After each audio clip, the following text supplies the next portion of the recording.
वज़ीर इत्तलात पंजाब अज़मा बुखारी ने कहा कि अलीमा ख़ान को भी अपने भाई की तरह तसलसल से झूठ बोलने की आदत पड़ गई है।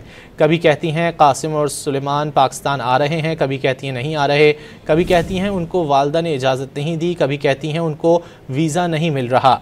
वज़ीर इत्तलात पंजाब अज़मा बुखारी ने अपने बयान में कहा कि जब बच्चों के वालिद वालदा और फसादियों का ग्रोह इनकलाब नहीं ला सके तो कासिम और सुलेमान क्या तीर मार लेंगे। उनका कहना था कि कासिम और सुलेमान अमरीका सैर सपाटे करने गए थे, वो घूम फिर के वापस लंदन पहुंच गए हैं। अगर वो अपने वालिद से मिलना चाहते हैं तो शौक़ से आएँ, उनको कोई नहीं रोकेगा। वज़ीर इत्तलात पंजाब अज़मा बुखारी ने कहा कि अलीमा ख़ान को भी अपने भाई की तरह तसलसल से झूठ बोलने की आदत पड़ गई है।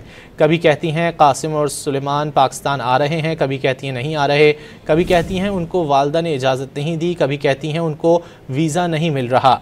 वज़ीर इत्तलात पंजाब अज़मा बुखारी ने अपने बयान में कहा कि जब बच्चों के वालिद वालदा और फसादियों का ग्रोह इनकलाब नहीं ला सके तो कासिम और सुलेमान क्या तीर मार लेंगे।